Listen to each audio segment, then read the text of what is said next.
Welcome, everyone, to the third episode of Step Into the Forge. My name is Daniel Müller. I've been working for over 11 years with transformational work and the last 3 years full-time with men's work, leadership, and personal development at Seoul.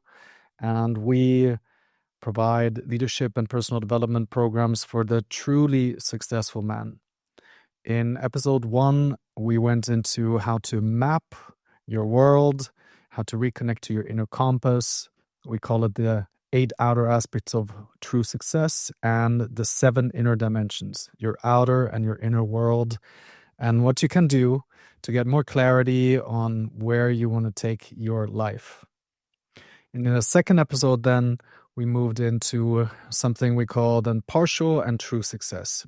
And partial success, how a one-sided approach towards life leaves most men feeling like failures deep down inside, no matter how much success they have in other areas of life.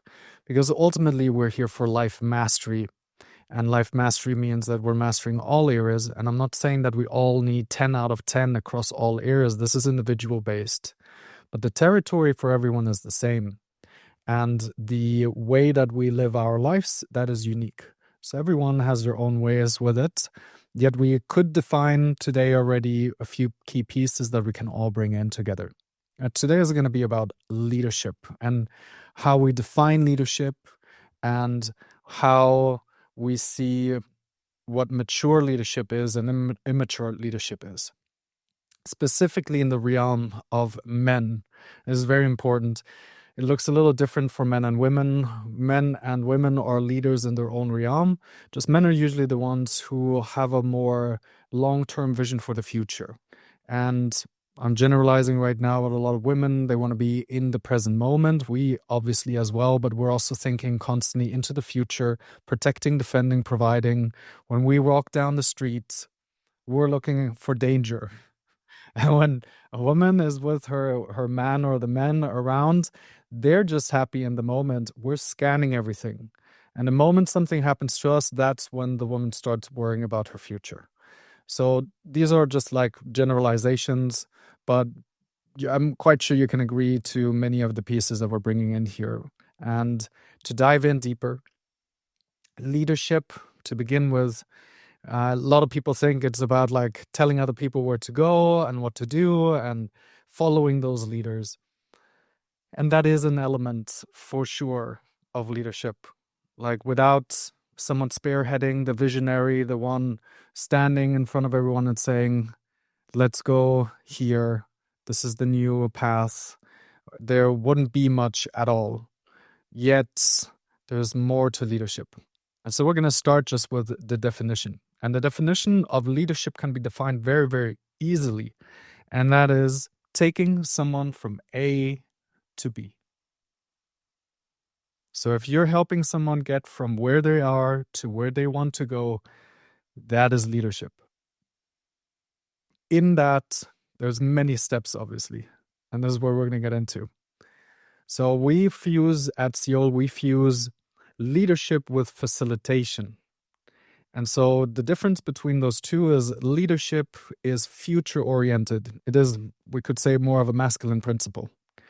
We're looking about how do I get someone from A to B? I need to be able to look at B and look at the steps that need to be taken to be able to reach that place. Facilitation is more of a principle of the feminine, but doesn't mean it's just located for women. Facilitation means to make something easy that is usually hard and has a lot to do with nurturing. So if you look at them, they can be very different. I know a lot of amazing facilitators.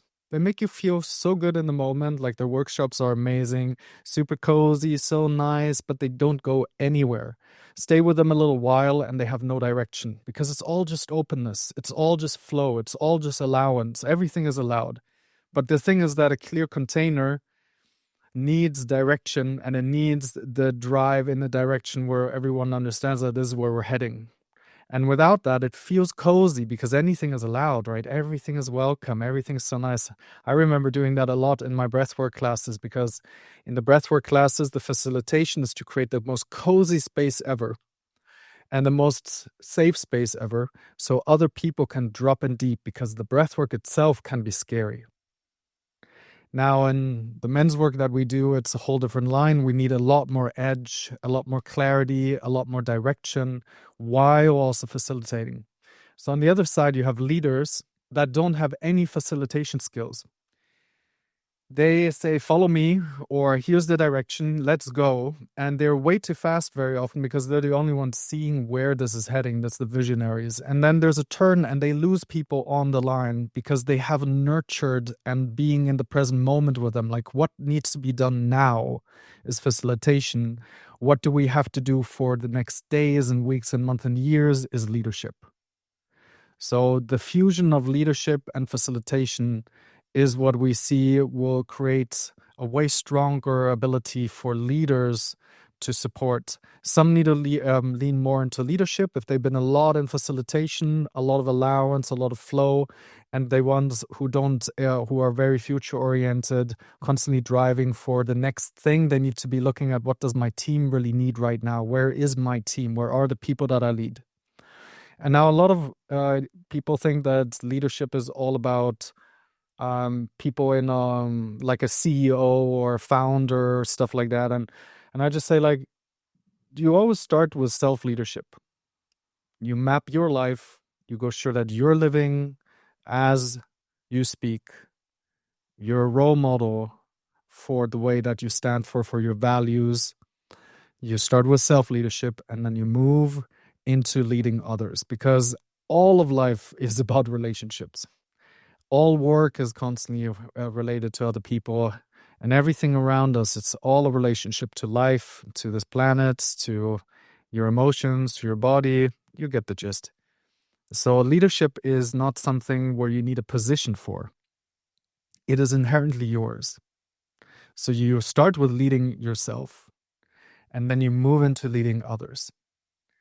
And what we see a lot of men do wrong is to start commanding. They come into a room, they have a position, they get a new position, or they have a family and they just want to tell them what to do, and they hope and expect everyone to just go after what they think is right.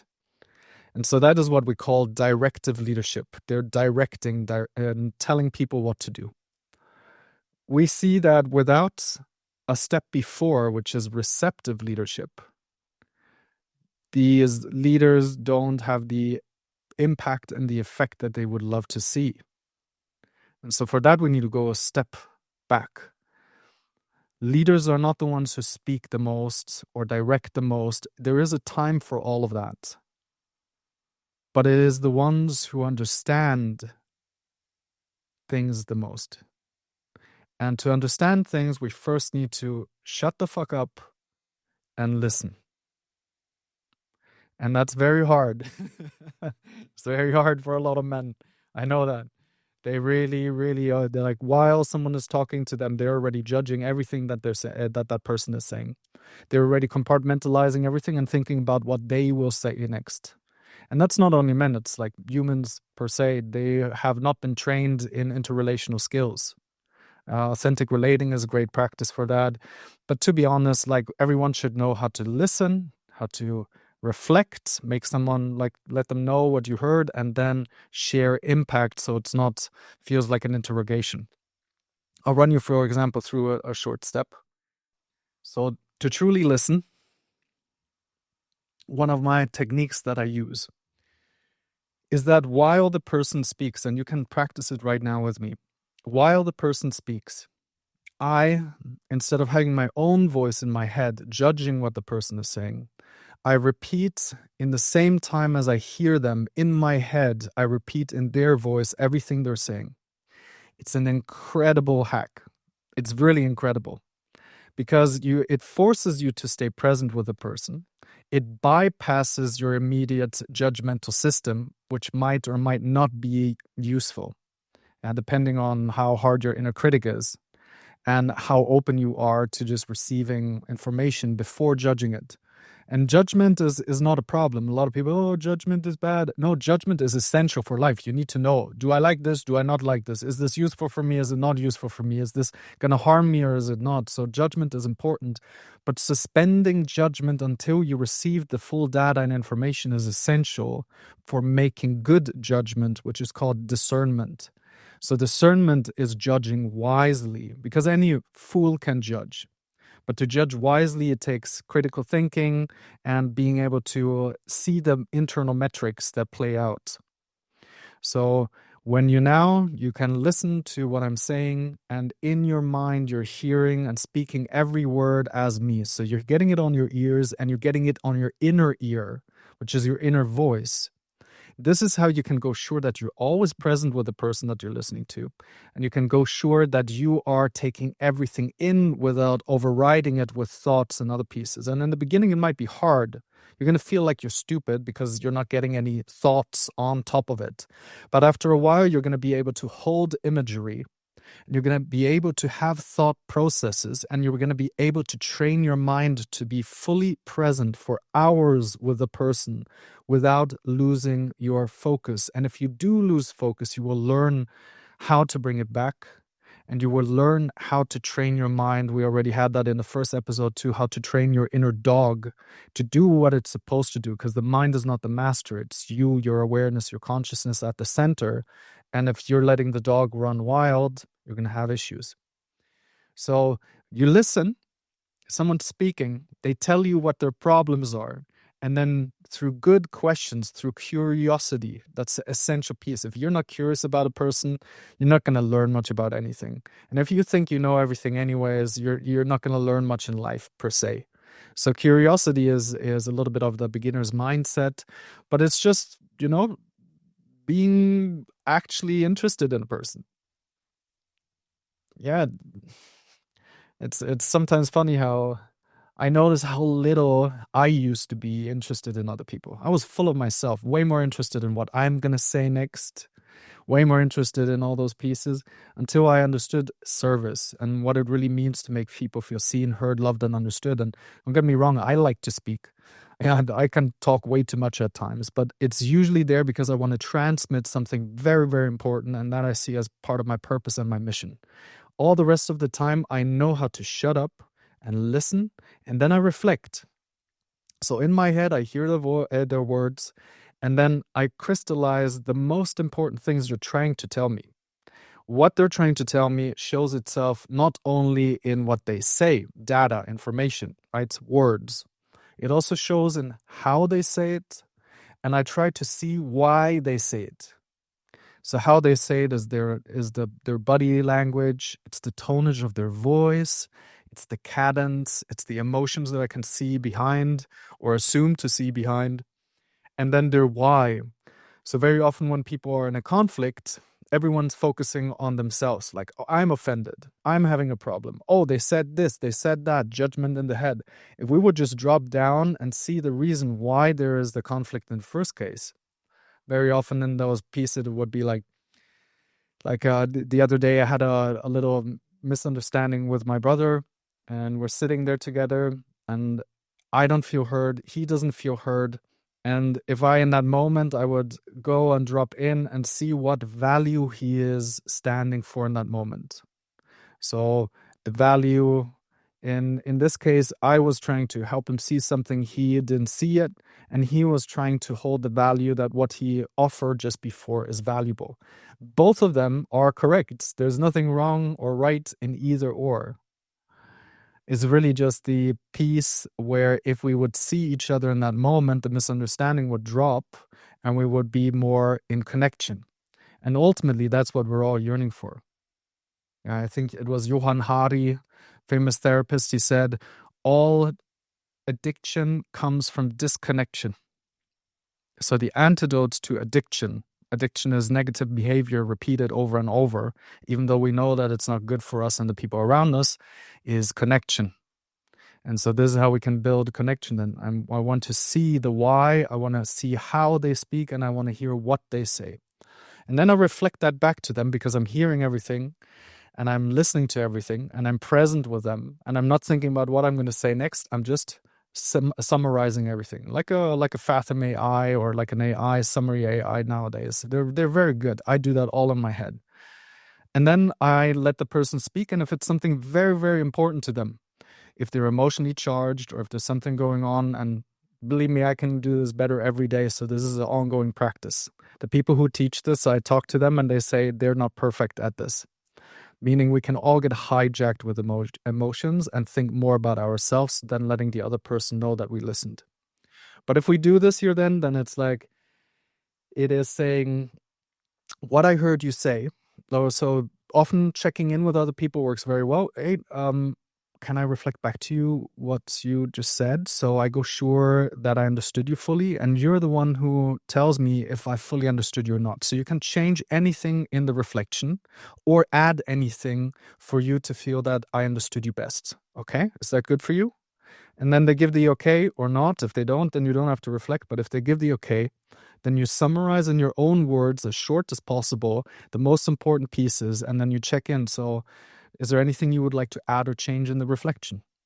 And you do that over and over and over until the person has nothing more to say. Every time you do a reflection that is close to them, they're going to lean a little bit more forward into you. Every time you say something that is not correct, they're going to lean a little bit away, but you can correct it. You just repeat back to them in their own words or your words what they say. Yeah? Everyone following so far? Listen in your head what they're saying in real time. You can do it right now with my voice and practice this year.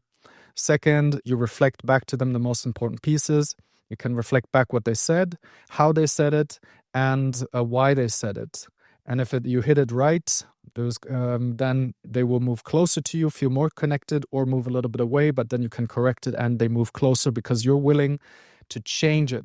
Most people think they know that they heard you, but they really don't. And the person who decides if you feel understood is the person who spoke. It's really, really funny. It's also hard because some people want to misunderstand or not feel heard, so that's not what I'm talking about. But if a person says something and they're fully received, they will feel received. And that is our job as listeners to create that space, in my opinion. So from there on, we listened, we reflected back, the person corrected us or added anything that we wanted to into the reflection. So we now are demonstrating that we listened. This is not a like, I hear you, I understand you. Like sentences like that, I always say, like, they're worthless for me. Yeah, every now and then it's a nice little, like, it's a nice show of affection. That's probably the best that it brings. But I see you, I hear you, like, yeah, you heard me, but who says that you understand me? So here we demonstrate that we listened, we demonstrate that we understood, and they decide if that is true or not. So very powerful act. Right after that, we could ask more questions, reflect, ask more questions, reflect, and after a while, it would become a little bit like an interrogation. And that doesn't feel very nice. Too many questions without sharing how it impacted us. So every now and then I bring a little piece in. So when I feel touched by something someone says, or if I notice something about them, I bring that in. So it would be something like, wow, what you just said here really touched my heart. Or the moment I really noticed you're the most alive was when you said XYZ. And through that sharing how it affected us, the other person is experiencing through us their own world and their own words. And that can become very powerful acts, especially in understanding how these relational interactions affect others is very important to us. And there's 3 stages. So we go through listening, reflecting, share impact, and the way how we build connection. There's 3 stages. So the peak of the iceberg is data. It's information. It's the least dangerous place. And that's why people love talking about data and information. So, hey, how's the weather? You know, it's the typical one here in Sweden very often.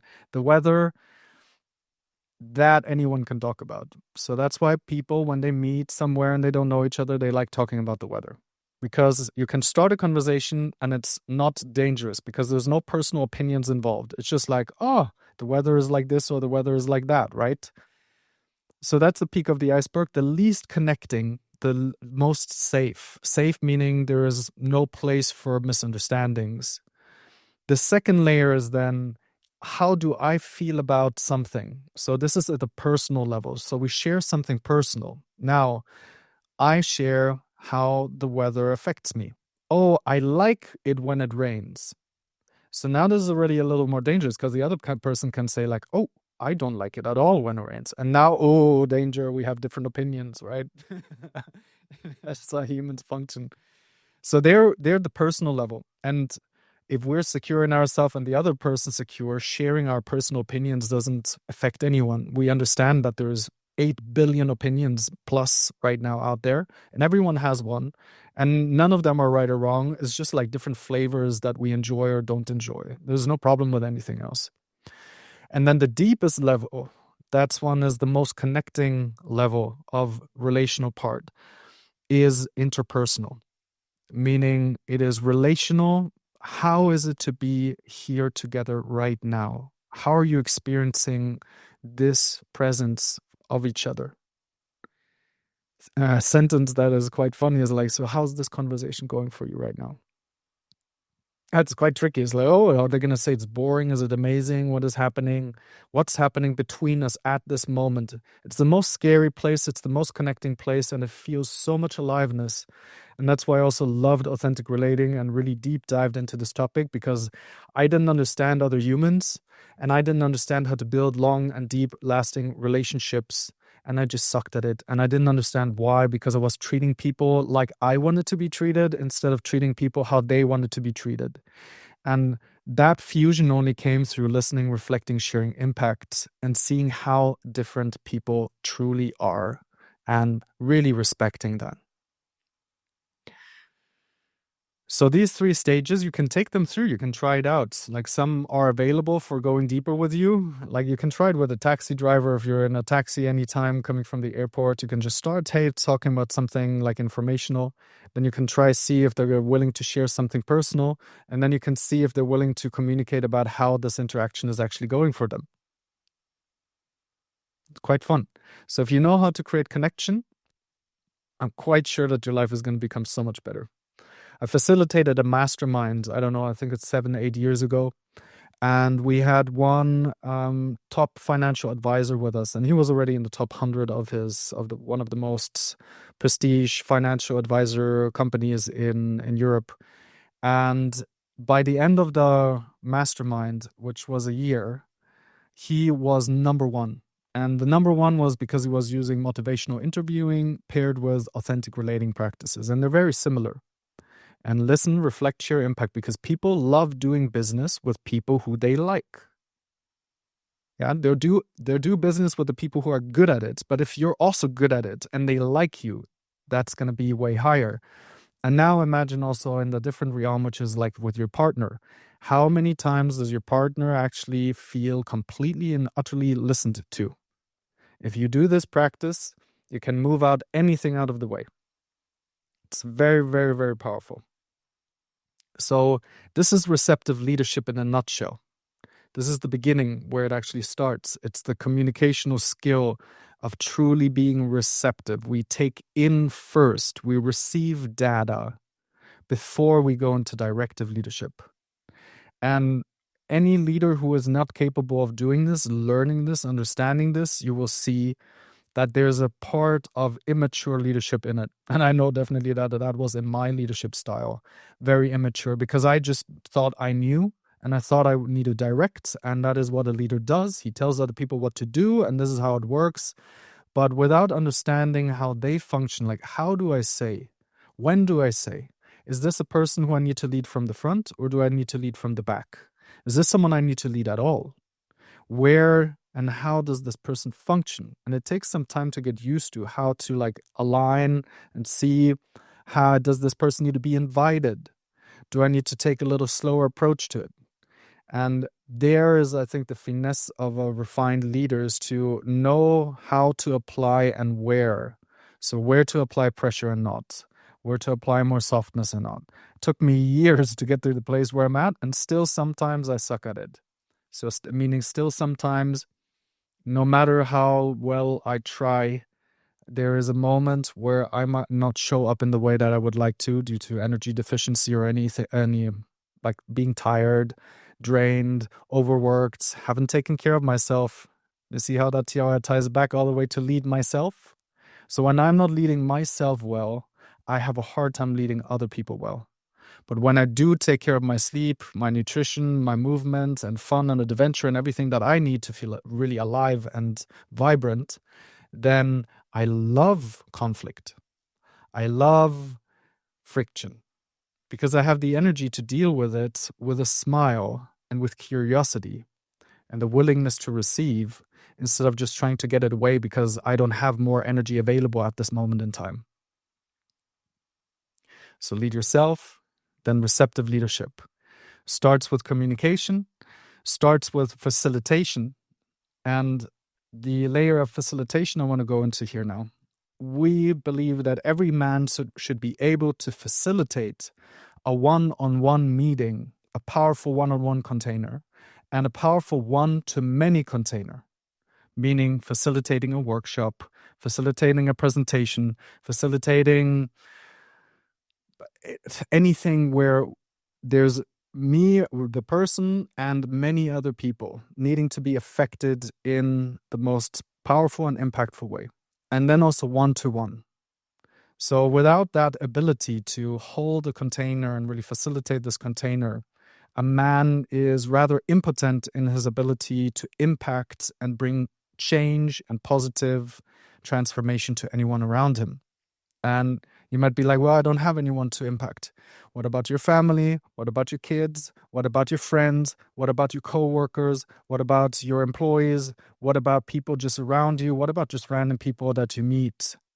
You're always having impact on someone. The question is just how impactful are you and in what way? So cycling back one-to-one, one-to-many, and there's a very clear formula to do this. Like we don't have to reinvent cooking. Cooking is relatively simple. You have your tools, you have the ingredients, and then you use either some heat or some other process to transform the food into even better things. And it's not like you reinvent the wheel every time. So there's a formula for all of these pieces that are highly replicable. I taught this at Hale Center. It took me 5 years to get to a place where I was making enough money with breathwork classes for corporations and other people, and the Wim Hof method that I was training people in. Took me a very long time, and then I comprised what I learned in all those years to get there, and I gave it on a silver tablet in a 9-month training. And then after 6 months, a lot of the people who came in there and did the training were making way more money than I did at that time. And so money is now just a factor for how successful they were able to jump over the years that it took me to find these key pieces of facilitation, leadership, communication, and impact. All of that bundled together, there was a clear line how to facilitate groups and one-to-one. And it's a formula where it's about creating context. So context is the rules of the game. Every relationship, every situation has some form of context. The majority of the time, this context is invisible. Like if we would meet on the street, usually context, for example, is we're wearing clothes. Yeah, it's an unspoken context, but we're wearing clothes. And when one speaks, the other one listens. So there's different rules of engagement, which is context, the rules of the game. If someone changes those rules, it needs to be explicitly spoken. For example, if I invite you to a yoga class or a breathwork class or to a boxing match, and at once you find yourself in a completely different class, you're not going to feel safe because you're like, hey, this was not the agreement. This was not the context we set together. So if you're able to set powerful context, you can literally reach anything in the world and you literally check with the people, hey, are you available for this specific context? Meaning who, what, when, where, and why we meet. And the why is the most important piece. Why do we meet? If that is communicated, people can check in and see, is this something I want? So the moment you listen to other people, then you know what needs to be created next. And then you learn how to facilitate those places. So in a conversation, as the founder and head trainer of Seoul, I have many, many one-on-one and one-on-many conversations. I need to facilitate them at the highest possible level with the highest possible outcome. That doesn't mean that I'm manipulative. It just means that I do my best to create an environment where the person can truly speak what they need to speak. And very often I need to invite that. I need to actually notice what is happening in the other person. And so if there's a conflict, for example, which is normal, conflict is a part of life. There's nothing wrong with it. Conflict actually equals energy that wants to be released. And so when we have a conflict, how do we create a safe container for this to unfold? And no matter how safe we create a container, it can always go haywire, but that's part of life as well. But if we have a container, there's always something we can fall back on.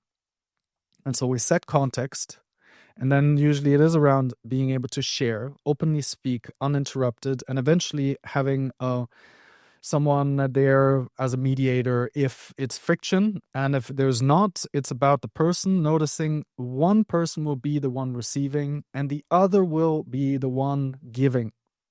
Receiving in this case means the one who is actually listening. And often the one with the charge should be the one giving. And if the other person has the power and the integrity to listen, then we can discharge that trigger that the other person is having. This is called emotional aikido. Emotional aikido is defeating your opponent with their own energy. So this is not about defeating in any way. This is about building relationships that lasts and are resilient and can go through any form of trial. So when we use emotional aikido, the key point is to take a position where it's not about you. The one receiving is actually the one giving, and the one giving is actually the one receiving. That's paradox. So I'm the one who's going to receive their charge, and I'm going to reflect it back to them. I'm going to share what they said, because what usually happens, someone comes and says like, you did this and you did that and this is all and you do always wrong. And then you can be like offensive and like, I don't do always everything wrong. This and like I didn't do that, da da da da. And now defense mode, attack mode, and it just goes back and forth. So what I heard you say is that you think that I do everything wrong and that this is what I did and that is what I did. Is that correct? And they're going to be like, yeah. And then they may go another round and then you reflect it back again. So this is what you're saying. And they might either notice that what they're saying is incorrect, or they're going to notice that there's something else coming and crystallizing out that they're truly trying to say, but they weren't able to because emotions are a little tricky. So following that line down, there's many situations where this can be very powerful and useful. And then we can help someone transform a trigger. And the trigger is a strong emotional reaction to something that happened in the past, but we're reacting to right now. So we never know with another person when we're going to step into that trigger. I would say the one who is the trigger, and believe me, I'm very often the trigger. Maybe I've been triggering you through this conversation already a few times. Strong reaction to something I said. I never know who has a trigger where. Yeah, because it's like bombs that were put somewhere in the past and we just walk around and everything's good and at once, yeah, you know what I'm talking about, right? With people. So you're just going around and then one word triggers them a certain way because they have a negative connotation to that word that you might not be having because they had an experience in the past to that. So here we can really be there for each other and learn how to communicate, how to pass these different versions on to each other. And that is receptive leadership in action. So you can do that for one to one, one to many. You listen, you reflect, you share impact, you do all of those steps towards it. And then there's another layer to receptive leadership, which is you learn how to speak in a way that is the most impactful. Your voice is very important. Oh, we're just like start here like this here, and no one wants to listen to me. Absolutely no one. So it's how do I hold myself How do I pitch? How do I impact through my voice and my presence? And this year we can teach as well. This year we can learn as well. No one needs to be stuck with like mumbling around. And one thing that we believe every man should be able to do is being able to sell. And that is usually a trigger word for a lot of people. No one wants to be salesy. No one wants to do that because sales has a bad rap when it's done bad. So if someone is trying to sell you something you don't need and don't want, and they're just trying to get your money, that is bad sales. Good sales happening all the time. You go into a shop, there's an apple, has a price on it, you buy it. No one has a problem with sales. Yeah, you go and buy, you need a car, you go buy a car. No one has a problem with sales. It's when it's done in a sleazy way, in a way that you don't need what the product is offering. And a lot of people sell shit products. A lot of people sell shit no one needs. And they want to make a living off of it. So that is a bad salesperson, if we want it that way, with bad, not useful. Sales itself is just if you know that the person coming to you needs what you have and you have the answer to them, then it is your responsibility to give them the transformation and create an environment where they can go from A to B to solve their problem, to fulfill their desire. That's what businesses do. And without sales, sales is the oxygen and the breath of every single company in the world. Without that oxygen and bloodstream, sales, which is I solve problems or fulfill desires or services for another person in exchange for money or other goods, that is how the industry works. And if it's profit first, it's a shitty exchange. We already had that one. We need to put value first. Give value and profit will follow. And if we now can also put humans on the planet as high as possible, that is amazing. That is the new era of business and the new era of corporations and organizations, in my opinion, that we need to follow. So here, sales is an essential part of receptive leadership because it starts. Sales is not the moment when you shake hands and you say, okay, great, this is what you get, this is what I get. That's just the end of the sales. Sales is the moment we interact to the moment of this exchange and then everything that will be given afterwards. So the agreement and the fulfillment of the agreement that we bring in. So sales is really, in my place, for example, I'm selling other men a better future. I'm offering them, they come, they have these issues, they have these problems, they have these challenges in life, and then they have this dream and these visions. And my job is to heal as many broken legs as possible so they can run up the mountain of their dreams. Now, on that way, there's so many objections that someone might have. Yeah, I don't have the money, I don't have the time, I don't have the capability right now. Like my mom doesn't allow me. Seriously, I heard that one too. And like mid-30s men, I have my partner. Like and some of these objections have a good place, and most of them are just nonsense. They are the reason why people are stuck. Yeah, because we all know that if someone really wants something, they make the time. If someone sees the value in something, it doesn't matter how much it costs. If the value exceeds what the cost is, you'll buy it. And we know that no one else but us ourselves has the power to make any decisions in our life. If we take 100% responsibility for who we are, which is mature leadership, anything else is victimhood. Victimhood is blaming other people for the decisions and the way we acted in life. And that is the opposite of leadership. That's where, like Fabian brought in his podcasts, which is Command Your Life. He brought it in there already. Boy psychology and man psychology. And man psychology is taking 100% responsibility for everything in your life. Every little thing, who you interact with, to where you work, all of it is up to you. It's a way to live life. It's not just a mindset. It's reality. And until that is reality, there's a lot of things we need to move in it. So here we go back to 100% responsibility. And when you take that 100% responsibility, you know that you're the one making the choice right now. So that's what I sell other men. And I need to help them take an informed decision. And this is very difficult at times because they might be ready, they might not be ready. I can see that they need it. There hasn't been a single man coming in the calls that I have with the men that I have. There wasn't a single man who didn't need what we had to offer. But there weren't the men who didn't jump in were either I wasn't transmitting the value correctly, or in a way that they would like it to be, or they are not ready to do the change and the step. My job is then to consult them and see if they do believe that they're ready for change. Because believing that you will get different results with the same actions you've been taking so far is insanity.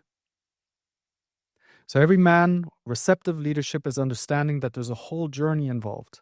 Now, something less business related might be, well, I just have a family. I'm not selling. I have someone doing that for me, and which is most people's excuse for not being able to sell.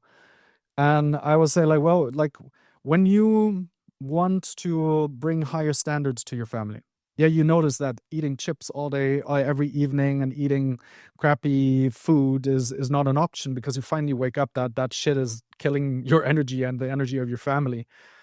And then you want to change, but you've been doing this for 5 or 10 or maybe even 20 years.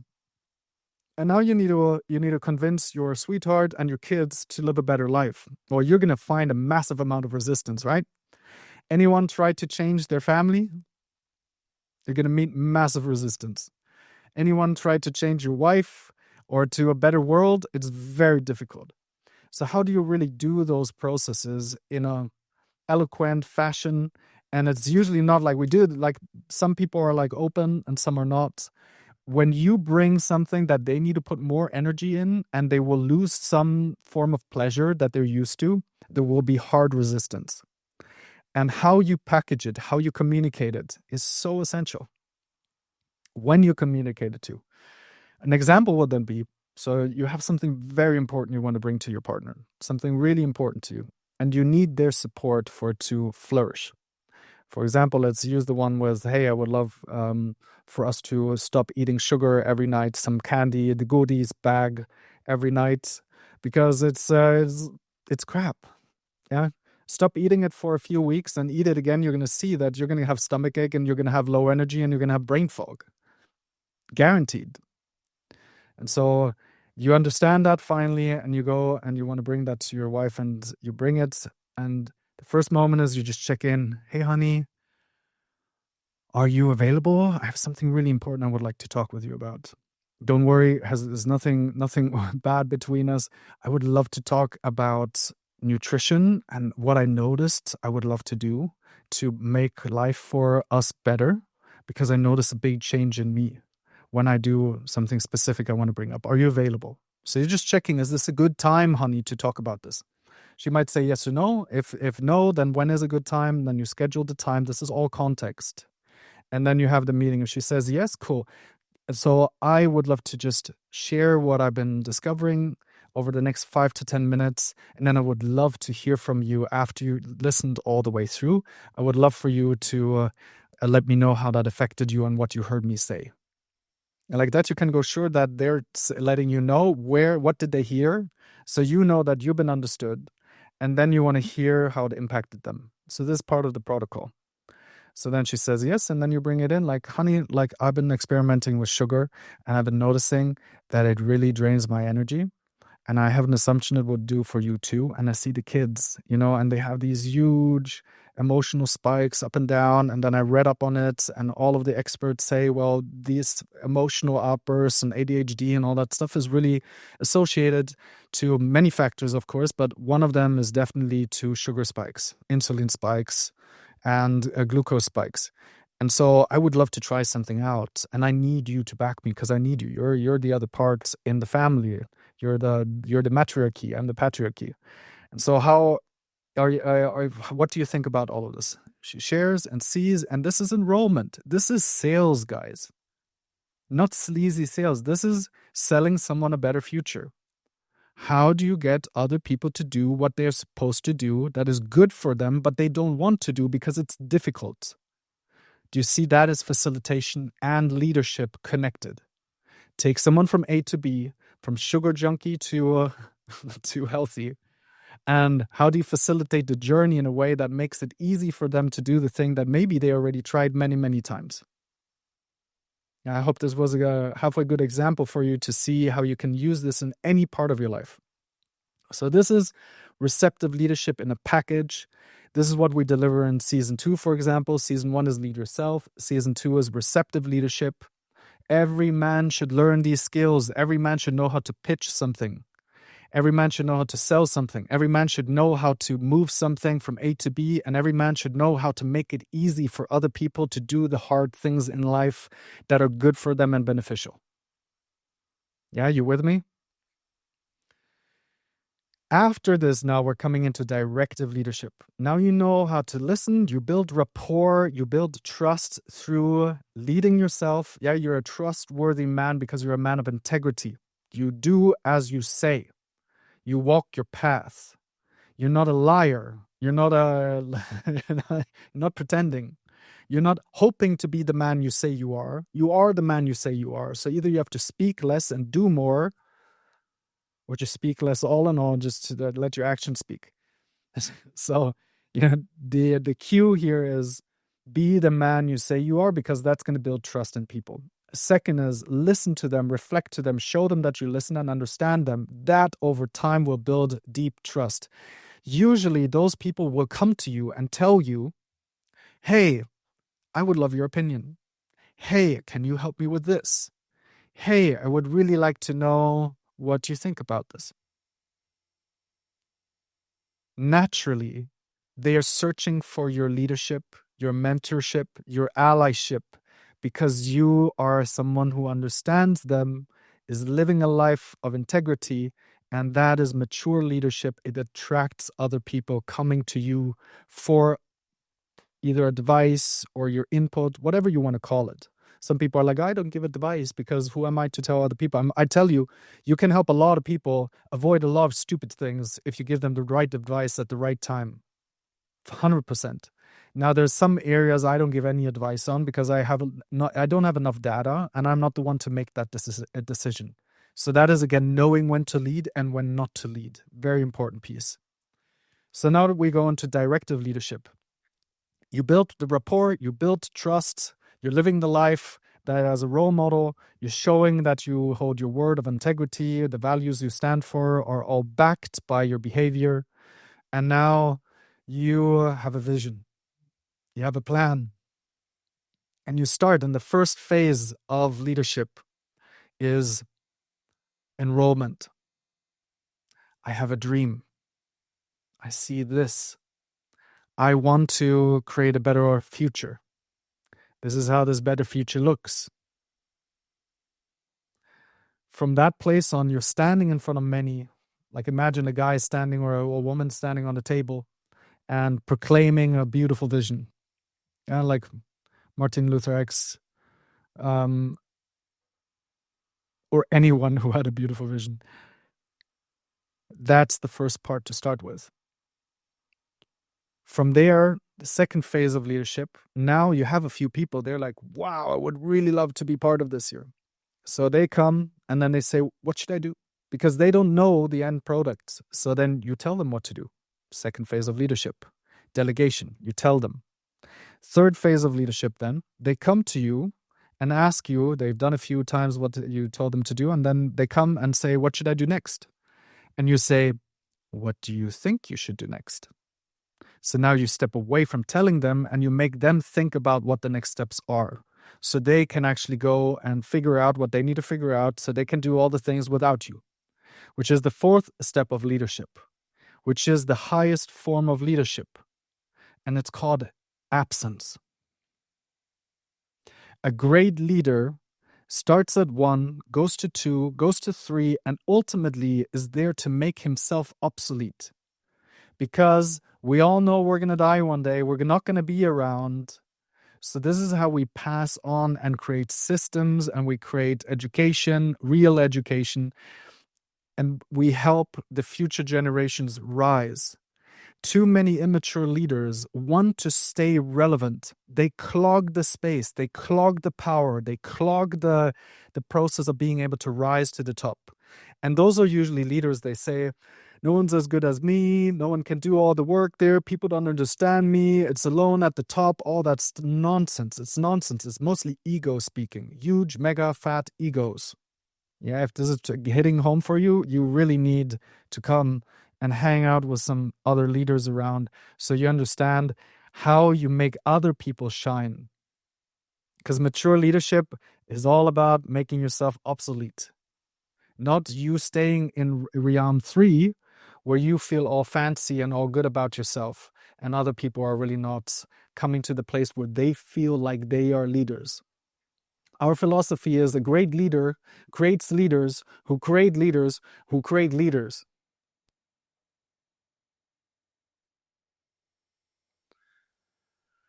So directive leadership is standing in your power, and that might sometimes mean that you don't lead.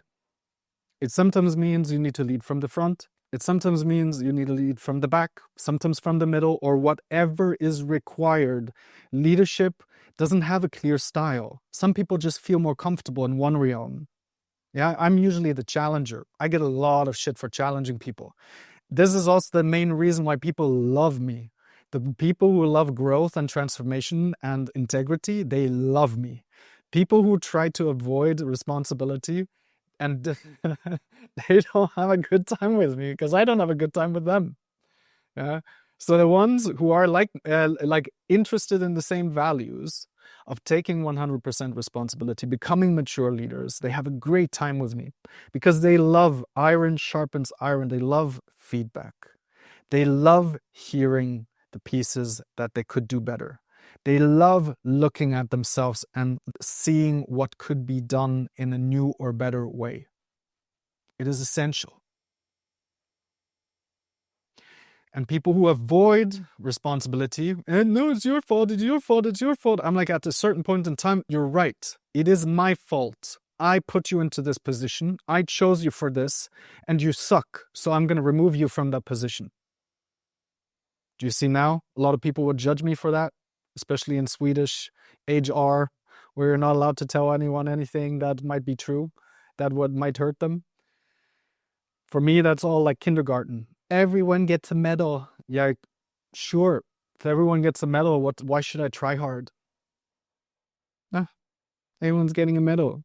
No, it's like there should be some type of reward for people who do more than others.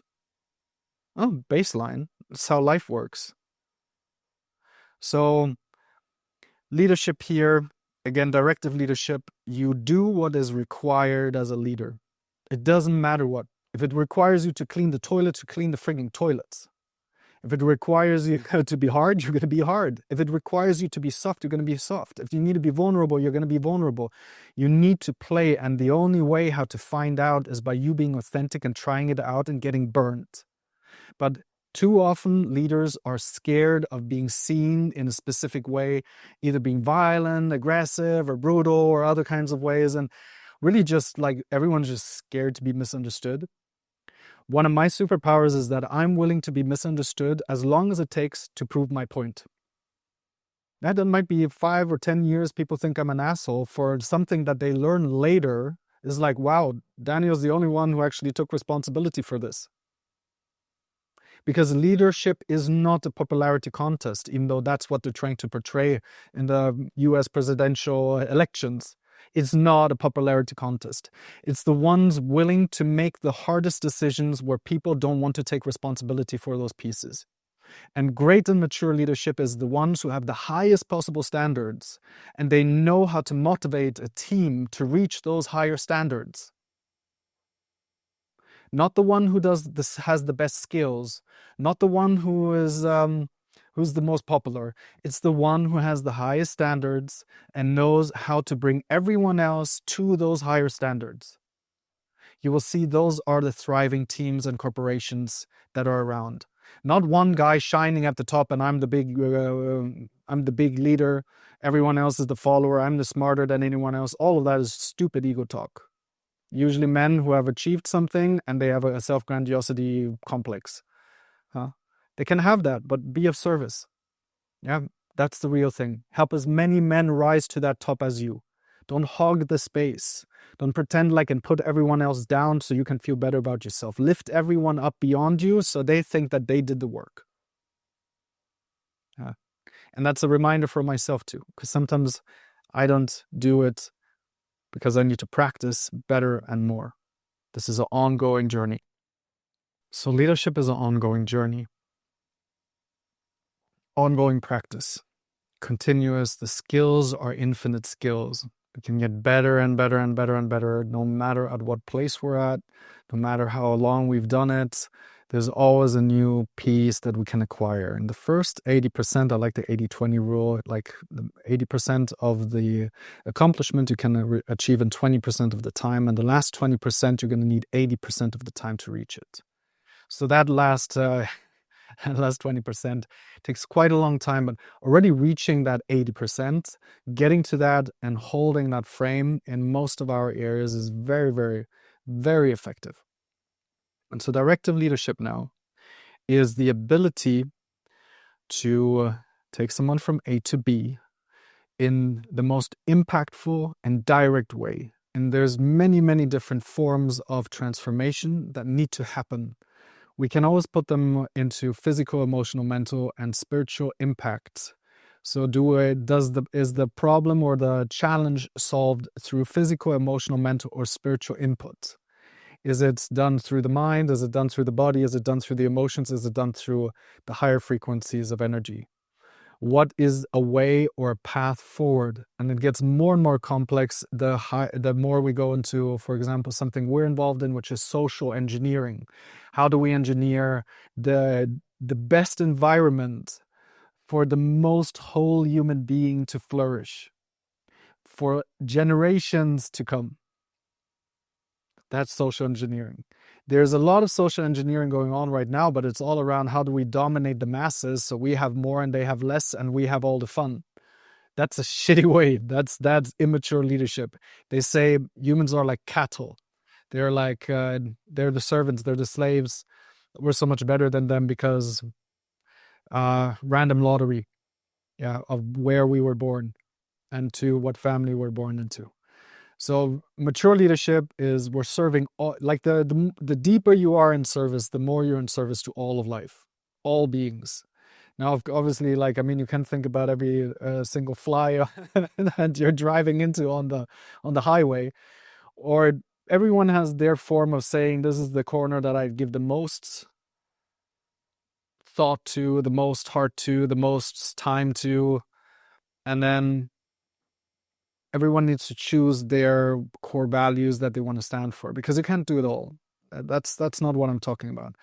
It's really here the element of choosing what is most important to you and living that out in the best way.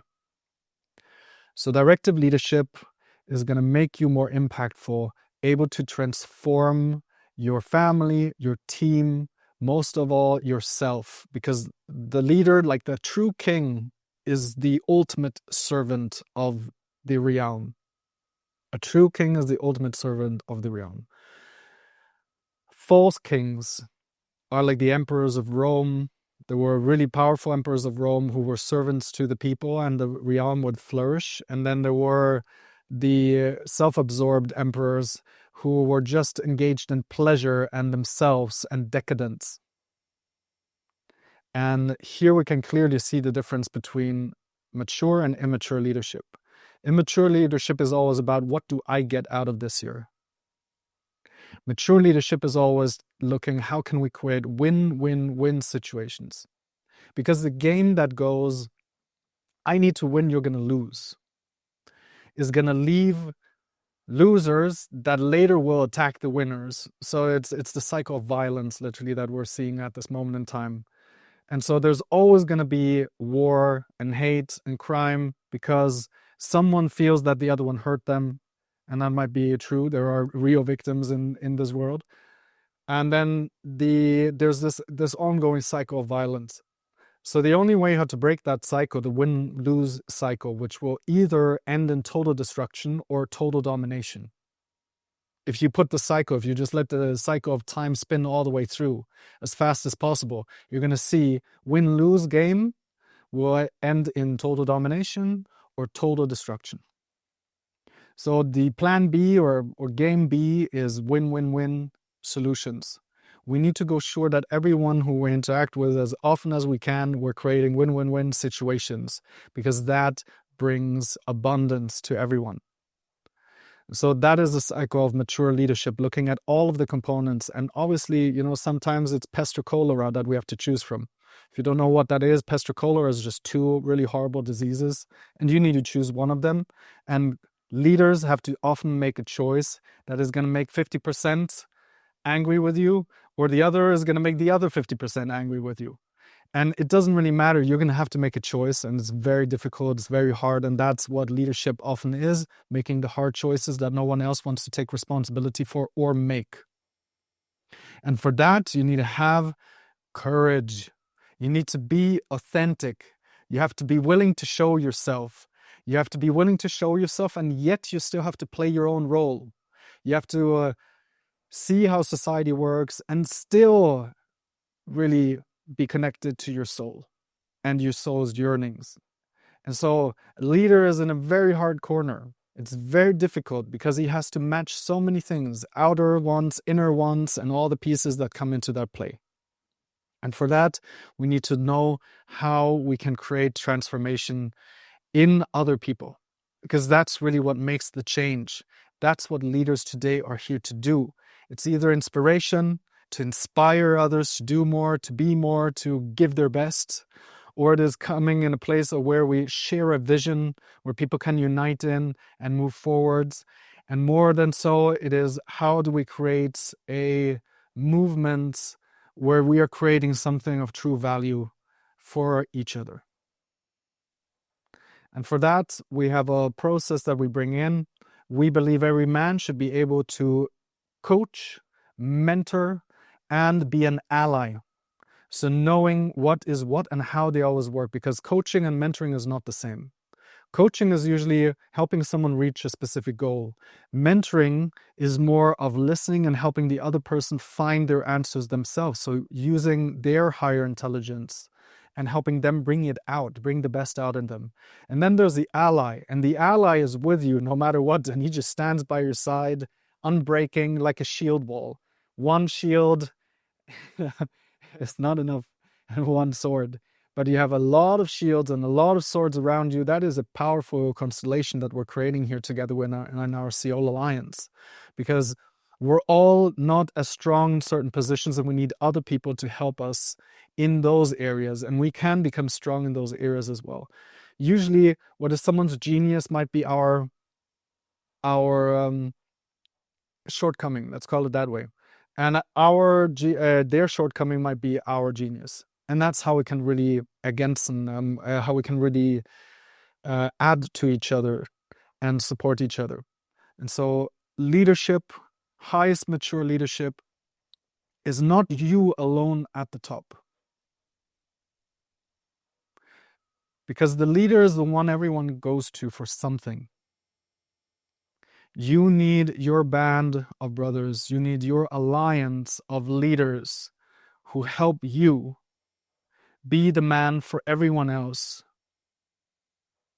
That is mature leadership. Without that support system, sooner or later, there will be the day where you will not have the resources or the capability that you need. And that is because you didn't take care of this element. I know it for a fact. The majority of men I meet, I know that for a fact. So you need your brotherhood, not just a few of drinking buddies. That's not what I'm talking about. Not just a few friends, like people who know exactly your struggles and what you're going through and what you're challenged with. And then you create the support system where you don't have to lean on your woman anymore.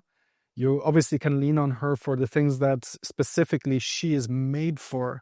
But all of your main problems, every time a woman asks you or a partner asks you, like, how are you doing, honey? Well, very often they just want to hear that you got everything under control so they can relax, feel safe, and know that they don't have to fix your shit for you. So get yourself a group of men who are leaders better and hopefully better than you. And if you're the biggest in the room, I suggest you find a bigger room. And from there on, let yourself be challenged, give each other feedback, going into more of something where we're willing to say what needs to be said. Because friends tell you what you want to hear, and allies tell you what you need to hear. Huge difference. I surround myself mostly just with allies because I want to know exactly what I need to hear. And it's one of our essential pieces in the Seoul Alliance that we bring in. We really need to learn how to say what we need to say. Because if someone has something on their forehead and you just let them walk around with it, oh, I just want them to feel good. I didn't want to tell them about the thing that is obvious to everyone else and is harming them. You're not a good ally.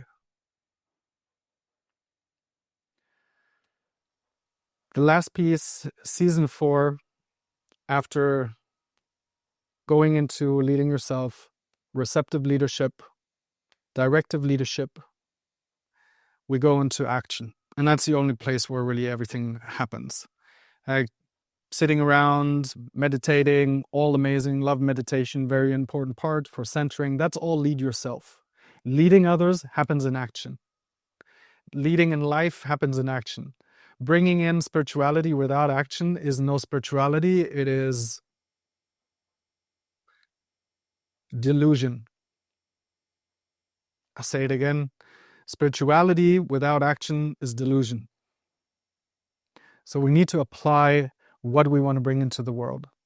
It needs to be applied. It's action. How do I bring the higher energy and realms and I channel it into blessings and order into this realm?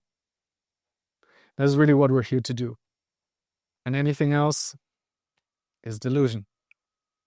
So there we just put it all into action. Action, action, action, action. Refine, refine, refine, refine. How do I use my time, my energy, my attention, and the resources that I have in this game of life to have the highest possible positive impact on the people around me and on myself and the whole world, essentially?